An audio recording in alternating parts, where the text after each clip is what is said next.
right, everybody. Hello. How are we? Welcome to the NFL season opener here in Chicago. I am joined by Pete Doherty. I'm Olivia Reiner, and we are here to chat with you guys. Hopefully you have lots of questions. I'm sure you do.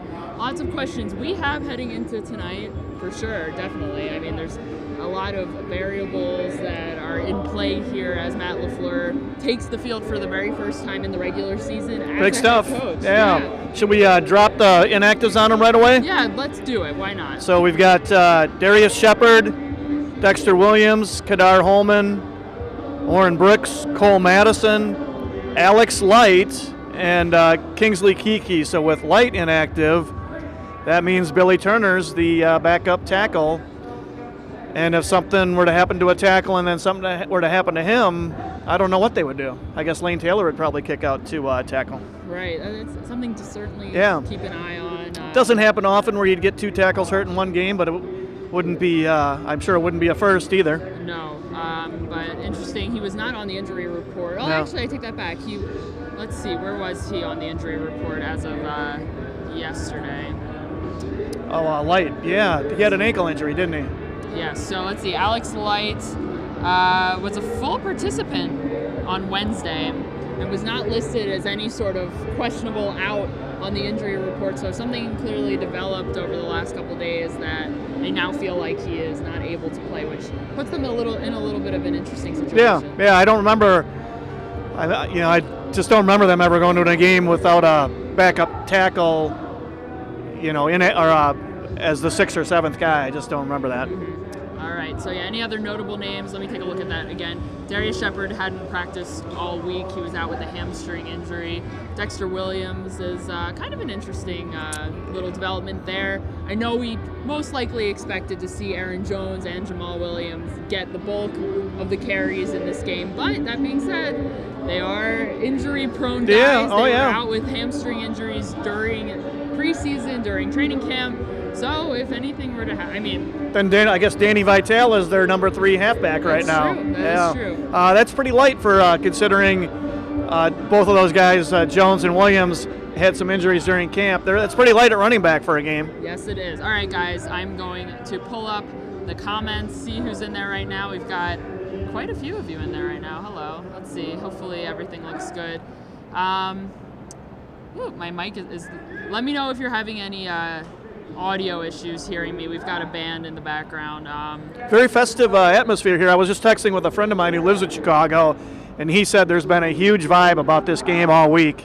Like, this is this is a football town, and this is a huge game for this football town. So, exciting stuff. Getting in here, the traffic was insane. It was literally crazy. It was. It was very busy. It was jungle-like. It was every person for themselves. Yes, okay, so here we go. Let's take a look at your questions. Robert wants to know, is Kevin King playing tonight? We just read off the inactives. He's playing. He is. Now, he just started practicing, a week ago, basically, or a little more than a week ago? I would guess he'll have really limited stamps, maybe 20 or so, 25. That might be a lot. But I'm sure it's going to take a few weeks. They're going to work him in slowly. That's usually what they do with guys who miss most of camp with an injury or who miss several weeks with an injury. So I'm keeping my eye out for the Bears inactives, but Tom Silverstein just tweeted out that Trey Burton, Bears tight end, will not be playing in the game tonight. How big of an impact does he make on the Bears offense when he is healthy? Yeah, pretty big. That's a pretty talented guy, runs well. I think in that offense, the Nagy offense, they liked the tight end's a big part of it. So that's a significant loss. That's it's not like the Packers losing Devontae Adams, but it's more than the Packers losing Jimmy Graham. A big enough break, perhaps, not to have Trey Burton out there. All right, let's see what else we got. All right, GLaDOS is from Glendale, Arizona. Hello. Matthew wants to know, will the new linebacker be playing tonight? He's active. He is he? Yeah. I know he's here. I didn't think he was going to be playing. BJ Goodson. He was not on the. He was not on the. Although, do they have a roster exemption for him? I'm not. Well, no, because they claimed it. So no, he's, as far as I can tell, he's on the active roster for tonight, which I would guess means he's going to play special teams. I don't know if he'll play on defense though. Can't rule it out, but I would I would think it's a little less likely, a little less than 50-50 he'd actually play at linebacker. All right, people are saying they're having a hard time hearing my mic, but my mic is on, so I can see that it is working, so I'm not sure. I'll try to speak up a little bit more. Josh wants to know how many carries for the running backs tonight. Something to certainly keep an eye on. I'm curious if they're going to be conserving Aaron Jones, kind of like they did last year in the old offense, where I felt like the max number of touches he was getting was maybe around 15, 16. Do you think it'll be around there? That's exactly what I'm wondering. And, the guy's injury history tells you that you don't want him getting more than 15 touches because he'll probably get hurt. So I would guess they're going to limit him. I was thinking maybe he'd get 12 touches tonight, just a wild guess.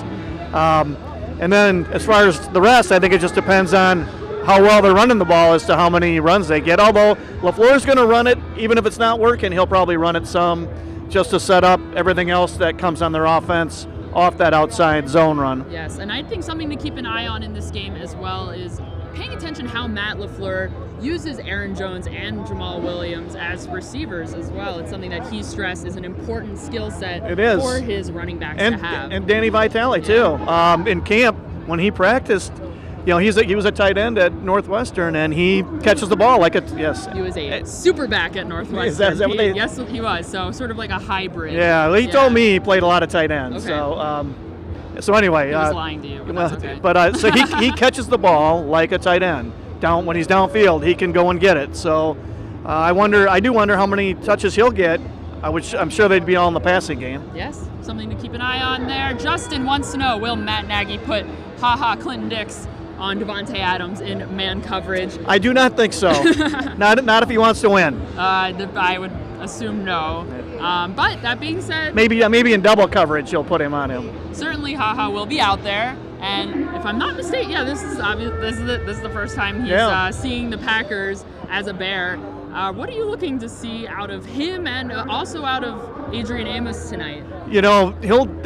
Clinton Dix will obviously know a lot about. Well, he won't know a lot about the Packers offense. He'll know a lot about Aaron Rodgers, but is Aaron Rodgers going to be a different player in this offense?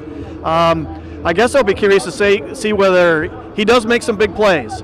So will he jump some routes and get some interceptions, or will the Packers take advantage of the excessive gambling that he did that got him cut from the Packers last year? Yeah, something definitely that we've been talking about all week if you've been with us doing our Facebook Lives. We've talked about this a lot.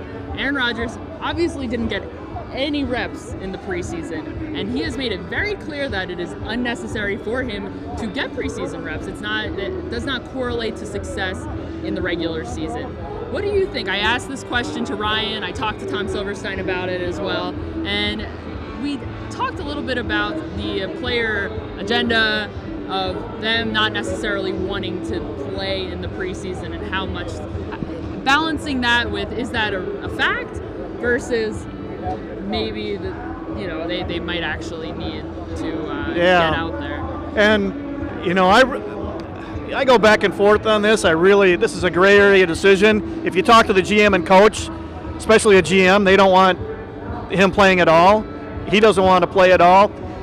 Would getting 3 or 4 series in the preseason have helped with the new offense? Probably a little bit with communication with the head coach. All of that probably would have helped some. Maybe for one game it would make a difference. I would guess not any more than that. Will it be a factor tonight? You never know for sure.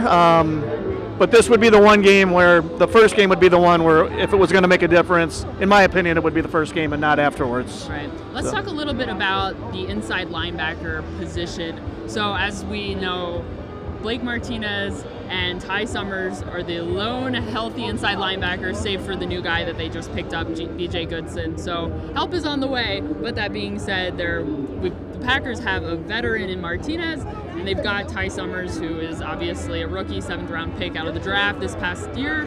So how do you think they're going to manage sort of the lack of depth there at inside linebacker? So this is just a wild guess. This is game plan stuff. They don't reveal any of this.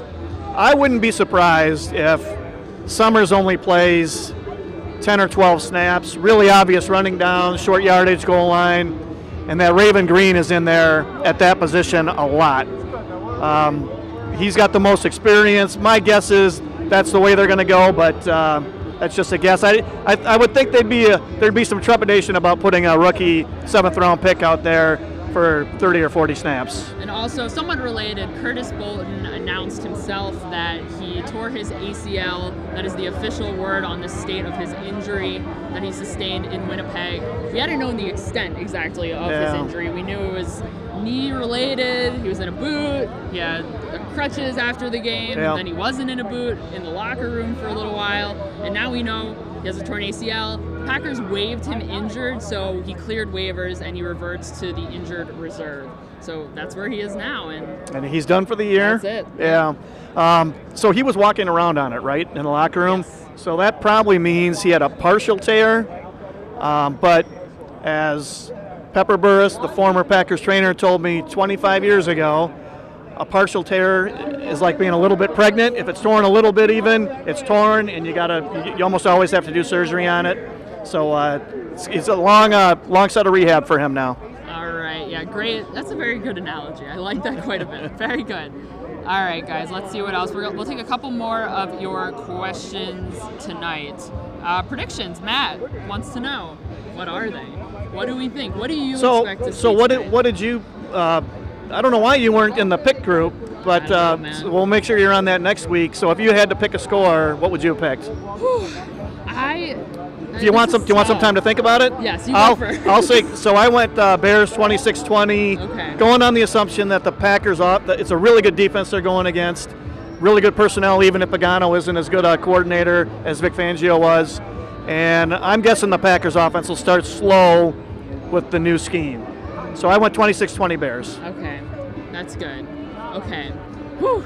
I also don't. I think I have. I could see the hamster running in your brain. He was working hard. Well, here's the thing. I have the Bears winning at home. Here, okay. The factors that go into this are as follows: Bears are home crowd. Aaron Rodgers. No, we don't know what he looks like in this offense yet at all. We have no idea. So I feel like those factors playing together are not necessarily factors that work into the Packers' advantage. Just a matter of whether or not they will lose by a large margin or a smaller margin. We'll make you pick a score, but by how many points? What do you think the point differential will be? I'll go with 10 points. Oh, that's a big one. Yeah, okay. I'll go with that. Yeah, I'm not feeling super confident about the Packers' chances tonight. This is a tough place to get the momentum going. I drove down today, so I didn't get a chance to see everybody else's picks. Did anybody pick the Packers on our staff? I don't recall. I'm guessing not.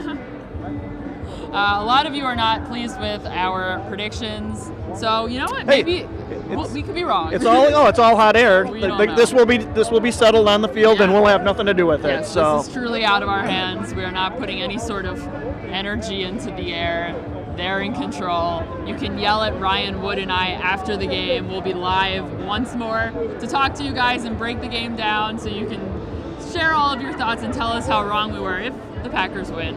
But if not, we'll still be there to break it down no matter what. All right. I think that's about it. Do you have any other thoughts, Pete? Nothing other than the vibe is it really, the vibe here is always good for a Packers-Bears game. But it was a really nice day today in a clear sky, and as we finally got to the stadium and got to walk up, there was a really good buzz around the stadium. The atmosphere here is really it's great. We're on a little veranda, so we're not down on ground level, but it was pretty festive down there. So this is a big kickoff in Grant Park. That's why the traffic was so bad too, is Grant Park is shut down for the NFL's kickoff celebration. So this is as big as it gets. This should be an exciting one. Yes, this has been circled on my calendar for a while. I've been looking forward to this. This is the environment, as you said, has been a lot of fun, a lot of hype around this game. Not just here, but you get the sense online that all of the eyes of the NFL and all of the fans across the country, the eyes are here in Chicago tonight. They are, and the Bears see themselves as a Super Bowl team. And I guess like everybody else, it's going to be really interesting every time that kicker steps up to hit a ball. Yes. Really interesting. The tension will be palpable. It will. It should be very exciting. It will. Matt LaFleur will unveil his offense with Aaron Rodgers at the helm. It's going to look different, I'm sure, than what we saw in the preseason with Deshaun Kaiser and Tim Boyle. So lots of expectations there, you guys. A lot of excitement. Thank you. As I mentioned before, we will be live once again with Ryan Wood post-game to take your questions. Of course, we are on all social media during the game, and we'll be sharing our thoughts with you guys. And check out Packers News after the game for lots and lots of details and stories. Tom Silverstein is starting his live blog at 6:30, so if you're not there, I know I'm going to be there checking out every so often, seeing what you guys have to say, seeing what Tom has to say. All right, I think that's going to do it for us here. Pete, anything else? All good? No, we'll see you after the game. Awesome. Or Olivia All right. will. Yes, I will.